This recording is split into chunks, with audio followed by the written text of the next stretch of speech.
কবরে বা মাজারে বা কোনো শহীদের কবরে ফুল দেওয়া যাবে কিনা এ ব্যাপারে ইসলাম কি বলে জানালে উপকৃত হতাম।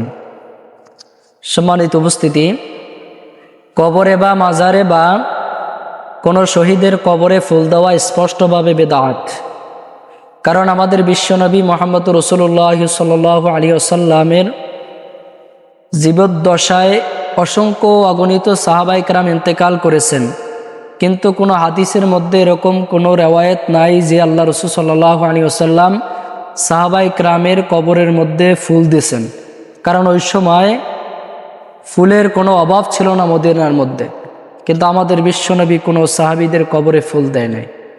এছাড়াও আমাদের রাসূল সাল্লাল্লাহু আলাইহি ওয়াসাল্লাম যখন ইন্তেকাল করেছেন তখনও মদিনায় অসংখ্য অগণিত সাহাবায়ে কেরাম জীবিত ছিল, কিন্তু আল্লাহ রাসূল সাল্লাল্লাহু আলাইহি ওয়াসাল্লামের ইন্তেকালের পরও আমাদের রাসূল সাল্লাল্লাহু আলাইহি ওয়াসাল্লামের কবরে কোনো সাহাবায়ে কেরাম কোনো ফুল দেন নাই।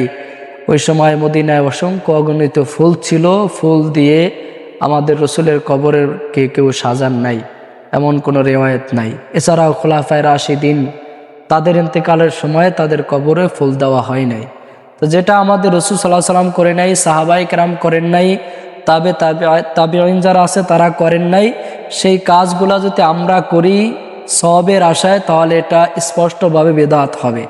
কারণ আল্লাহ রাসূল সাল্লাল্লাহু আলাইহি ওয়াসাল্লাম হাদিসের মধ্যে বলেছেন, মান আহদাসা ফি আমরিনা, যে ব্যক্তি আমার দিনের মধ্যে কোনো আমল তৈরি করলো, হাদা মা লাইসা মিনহু, অথচ সেটা আমার দিনের ব্যাপারে অনুমোদিত নাই, তো ফাহুয়া রদ্দুন, সেটা প্রত্যাখ্যান যোগ্য, সেটাকে অবশ্যই প্রত্যাখ্যান করতে হবে। তো যেহেতু ফুল দেওয়া এটা আমাদের রাসূল সাল্লাল্লাহু আলাইহি ওয়াসাল্লাম করেন নাই, সাহাবায়ে কেরামও করেন নাই, এটা যদি আমরা ইবাদত মনে করে করতে থাকি তাহলে এটা অবশ্যই বেদাত হবে।